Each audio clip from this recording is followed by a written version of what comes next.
My mom blames my little sister with Down syndrome for dad leaving us. My mother was 39 years old when she became pregnant with my sister. Shortly after her diagnostic screening confirmed that Mary had Down syndrome, our dad moved out and filed for divorce. With my dad's income gone, mom had to sell our house, and we relocated to a different neighborhood. It was pleasant, but not as affluent as our previous upper-middle-class area. Throughout her pregnancy, mom was determined to be the best parent to both my sister, let's call her Mary, and me. A few weeks after Mary was born, my parents' divorce was finalized. Mom obtained full custody, and dad had visitation rights twice a week, though I chose not to see him, and he showed no interest in Mary. To this day, we have no relationship with him. Neither he nor mom were particularly hands-on parents. I had numerous nannies growing up. The finalization of the divorce hit mom hard, and she spiraled into postpartum depression. I was a high school freshman at the time and, in addition to adjusting to a new neighborhood where I knew no one, I had to step up and help care for my sister because mom couldn't manage alone. While I was at school, mom handled basic tasks like feeding Mary and changing her diapers. When I got home, I would help by tidying the house, caring for Mary for the rest of the day, including nap time, playtime, sensory activities, and following a physical therapy regimen at home based on instructions from her therapist, ordering dinner, since neither of us was a great cook, and finding time for my studies. Despite having 10 weeks of paid maternity leave, mom returned to work when Mary was just 8 weeks old. She found excellent daycare for Mary, which eased my mind while I was at school. Mom's well-being began to improve once she returned to work, but she still didn't show much interest in Mary's care. Concerned, I reached out to her sister, my aunt, and shared everything. My aunt offered to find mom a good therapist and paid for it, which mom agreed to, starting her on the path to therapy. It's important to note something about my aunt. She married into a wealthy family in Georgia and is quite conservative. While she's never openly discussed Mary's Down syndrome, it's clear she's uncomfortable with it. She's particularly bothered by the idea that mom lost a good marriage and a good home because of Mary. My aunt never calls on Mary's birthday, but she sends $200 annually for a present. It feels more like pity money acknowledging Mary's existence. I look forward to the day when I can financially repay all the birthday money she's sent over the years. During summer breaks in high school, mom would get upset with me for refusing to work and earn money for my own expenses. Dad did provide about $2,000 in child support for Mary and me, but most went toward our health insurance. Whatever was left paid for essentials beyond food, medicine, or gas. I resisted working because summer was my only time for personal relaxation. Mary spent just a few hours a week in daycare while I managed household chores and errands, spending the rest of our time together. Despite developmental delays, Mary made remarkable progress by age 3.5, walking, talking, sleeping in her own bed, and potty trained, all achievements I helped her attain through dedicated effort. Right around that time my mom stopped seeing her therapist and she'd already been off antidepressants for a while. She was no longer struggling with depression, she just regretted having Mary and making peace with that was the hardest thing I ever had to do. I always hoped that she would get better and that she would come around, but no medicine could help the way she disregarded Mary. I graduated high school and even though I had known for years that college wouldn't be a part of my reality, it was a really painful time for me because it's something I wanted. Still, after a 1-month trial period at my friend's mom's event planning agency, I landed a full-time, well-paying job. Mom and I were a bit financially stressed because my portion of the child support ended when I turned 18, so this job really saved us and I was so excited to finally start saving money and to give Mary her own room since we were sharing one. But since I got a new job, my mom decided to cut her hours and only work part-time because she was tired of being the sole breadwinner and she deserved to slow down and semi-retire. I was really pissed off because I had to pay for roughly 70% of all monthly expenses for the household while she would pitch in here and there and spend the rest of her money however she liked. She no longer felt obligated to financially contribute. I ended up getting a second job a few months later. It wasn't a full-time job because I worked from home and I got to choose my projects. I basically booked social media influencers with companies and helped them figure out if they were a good match for advertisements and campaigns. It was really easy and I was able to make an additional $800 to $1,500 a month.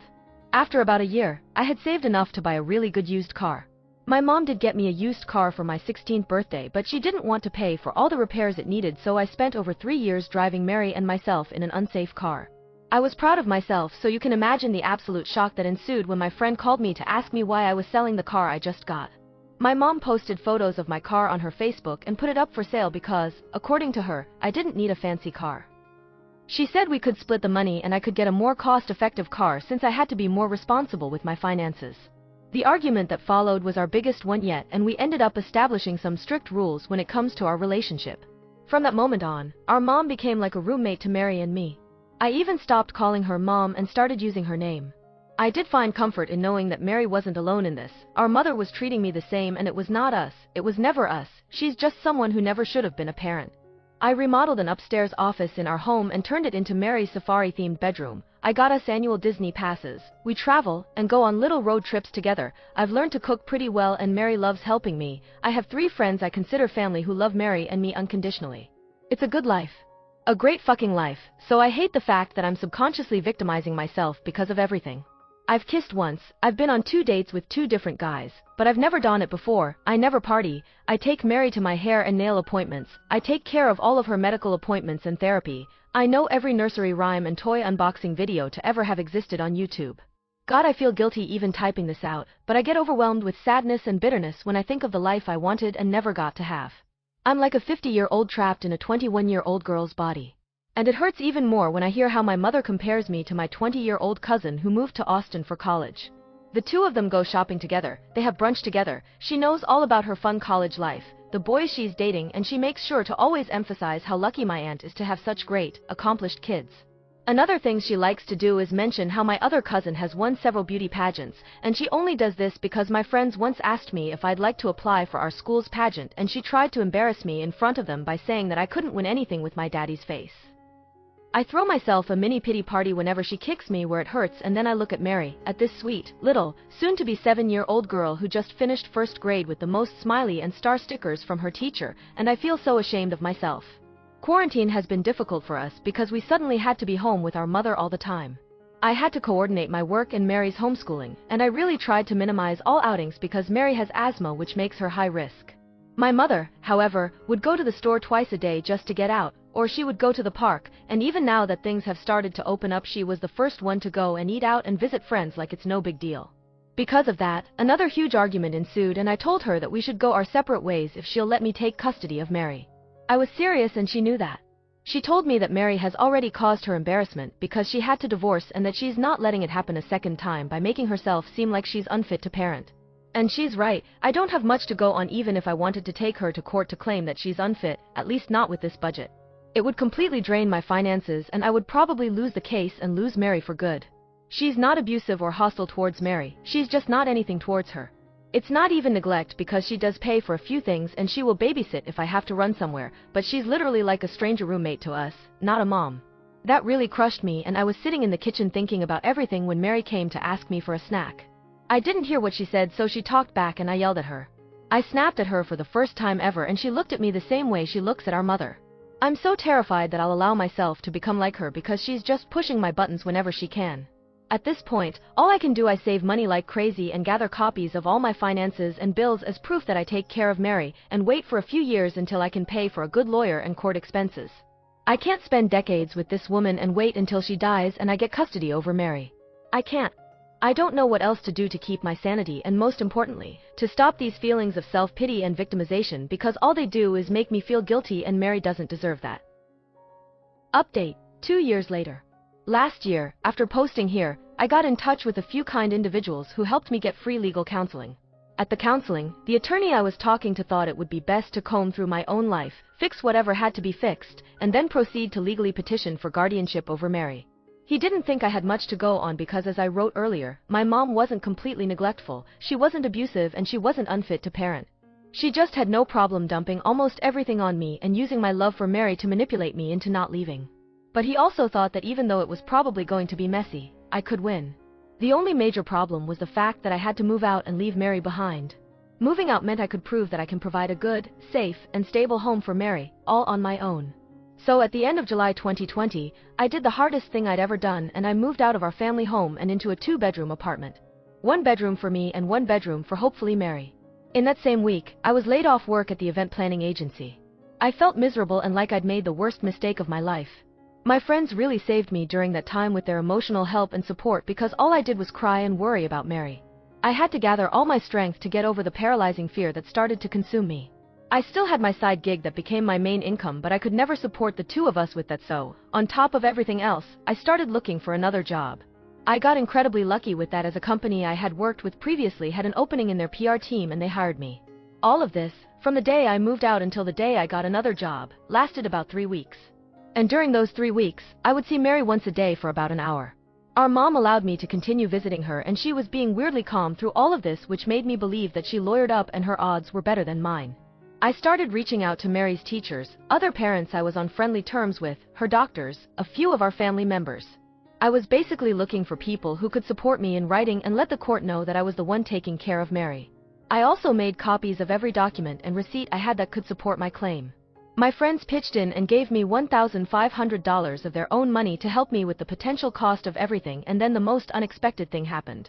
My mother called me and told me she would willingly give up legal custody of Mary and petition to have it transferred to me. Those 4.5 weeks that she spent taking care of Mary all on her own were enough for her to realize that she didn't want that. She was never a mom to Mary, and she had no intention of becoming one. I think that realization hurt her deeply, because during those weeks she did try, I could tell, and Mary in fact did tell me that mom was nice to her. But that was not the life she wanted, and even though I was terrified that our mother would put Mary in a care facility after moved out, I was happy that she admitted defeat to herself and did what was best for Mary. I felt like I could finally breathe. Things were going good. The whole legal process was a bit delayed due to COVID, but it didn't take too long. Mary moved in with me. We had a lot of catching up to do. I had a lot of explaining to do because she was so overwhelmed after I moved out of our house. We were settling into our new routine. We were happy.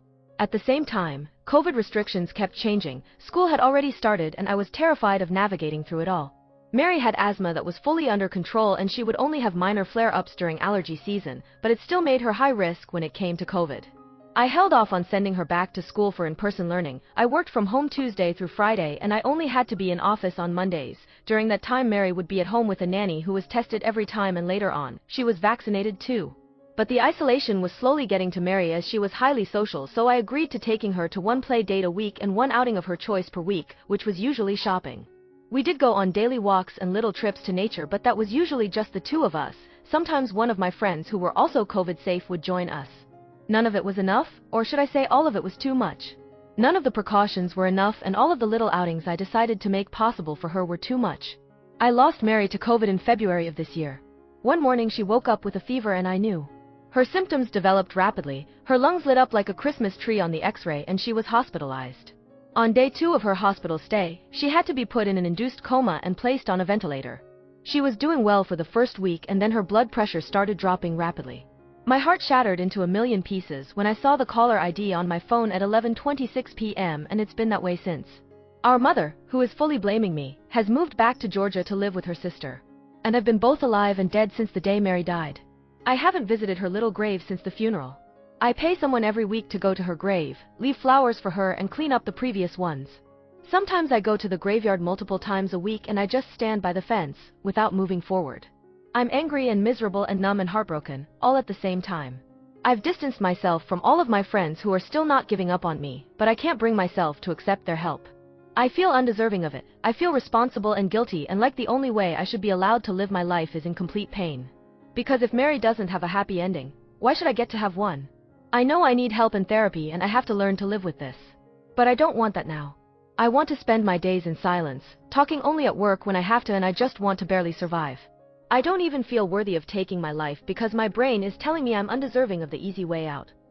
But if I share this with you, and I'm grasping at straws here, maybe someone will say something that will give me a drop of strength to at least get through the holiday season.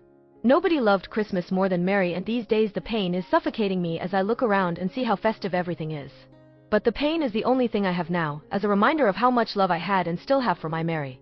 I feel like a grain of rice being crushed by a mountain of horrible emotions, and right now this is the only way I can ask for some form of help through all the guilt and shame I'm feeling. Edit. Mary was hospitalized for weeks. She was doing well for the first week, but anyone who has been on a ventilator themselves, or they know someone who has, also know it's a very, very slow process. Unfortunately, I wasn't given a lot of hope on week 2 and the following weeks.